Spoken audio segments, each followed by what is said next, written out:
Pozdrav svima i dobrodošli na kanal Showtime 112.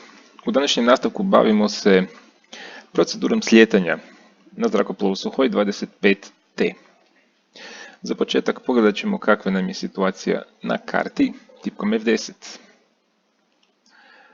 Vidimo simbol našeg zrakoplova i sjeveroistočno od nas nalazi se pista Beslan na kojoj želimo sletiti.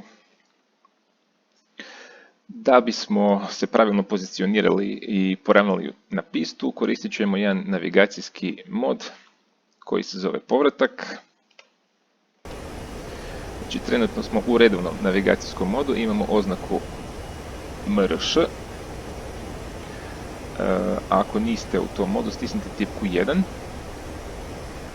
i nakon čega ćemo stisnuti tipku 1 još jedanput i doći ćemo u mod koji ima oznaku VZV. Evo sada ga vidimo na ekranu i dolje na indikatoru horizontalne situacije vidimo u kojem smjeru se nalazi točka povratka.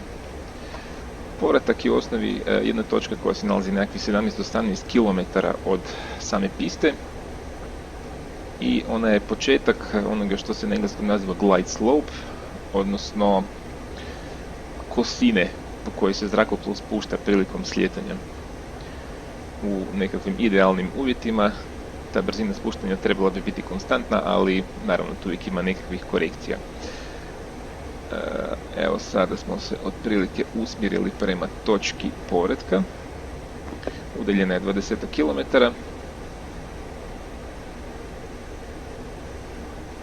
I sada ćemo kontaktirati toranj, Ž, pa F5, F1 i još jedan F1. 101. Возврат. 101. Ставок. Следуйте курсом 041. Удаление 1,8. Давление 713,33. Посадочный 1,0. Занимайте высоту круга. Evo, dobili smo otprilike one podatke koje nam daje naš navigacijski sustav. Idemo otprilike u smjeru 40 stupnjeva, udaljenost nam je trenutno 14 km. Sustav trenutno sugerira da se podignemo na visinu od 2324 metra, kao što vidite gore desno. Naša trenutna visina je 1330 i nešto metara. No međutim, uskoro će se predomisliti i evo ga. Sada hoće da budemo na 1500 metara. A naša trenutna brzina je 430 km/h, kao što vidite u gornjem lijevom kutu, a trebala bi biti 350. Udaljeni smo 10 km od točke 1, znači malo ćemo morati usporiti. Aerodrom se nalazi negdje u onom smjeru. Nakon što dođemo do točke, zakrenut ćemo nekakvih 30 stupnjeva u desno i bit ćemo gotovo idealno poravnati na pistu. Evo, malo ćemo aktivirati zračne kočnice da bismo usporili na oko 380 km/h. Slijetanje je inače jedna od najtežih stvari koje piloti uopće rade, neki čak kažu da je to kontrolirano razbijanje. Poanta je da se zrakoplov postavi u položaj gdje je nos lagano nagnut prema gore i onda se sa potiskom kontrolira brzina propadanja, odnosno spuštanja. Evo, za par kilometara dolazimo do točke povratka, nakon čega će navigacija automatski nas prebaciti u režim, odnosno mod samog slijetanja koji ima oznaku, ćiriličnu oznaku POS. To ćemo vidjeti uskoro. Evo ga, aktivirao se POS, 17 km desno se nalazi pista. Kad se poravnamo, trebali bismo je, eno vidimo je u daljini. Malo smo prenisko. U osnovi pratimo ovaj kružić na head-up displeju. Simbol našeg zrakoplova trebao bi biti neposredno ispod njega. Na desnoj strani head-up displeja imamo ovu vertikalnu liniju pokraj koje je strelica sa brojevima. Oni označavaju brzinu penjanja ili spuštanja, odnosno vertikalnu brzinu. Prilikom dodira piste onda bi trebalo biti nekakvih možda do 2 ili 3 metra u sekundi. Još smo malo prebrzi pa kočimo. Brzina slijetanja za prazan zrakoplov je negdje 101.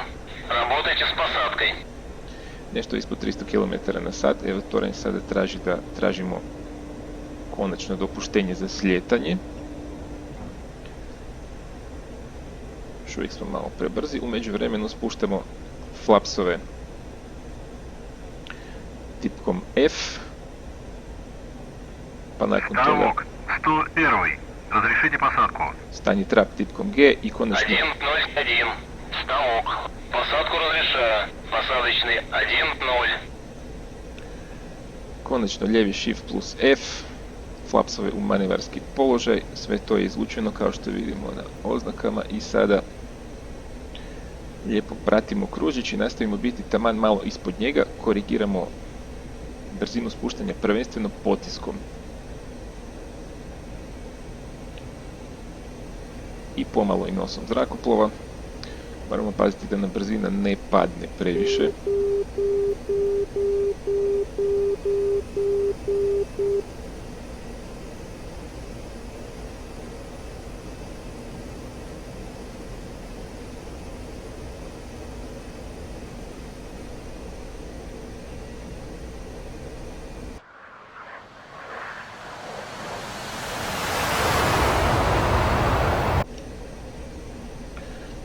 Još neke korekcije po smjeru, ako je potrebno.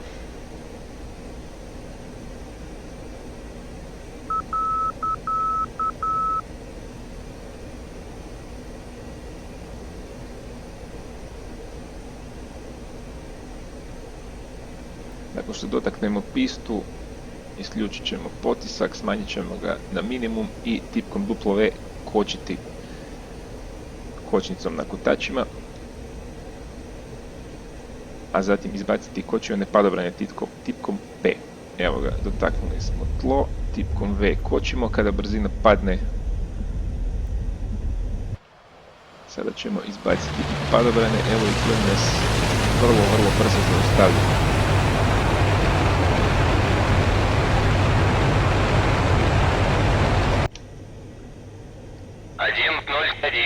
Заруливайте на стоянку.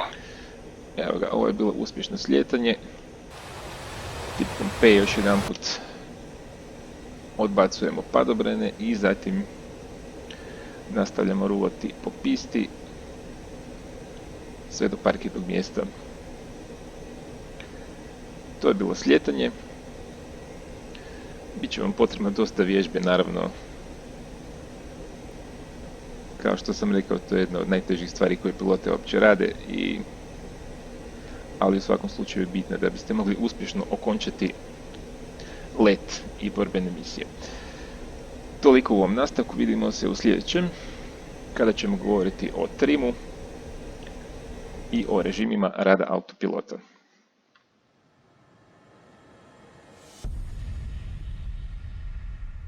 Pozdrav svima!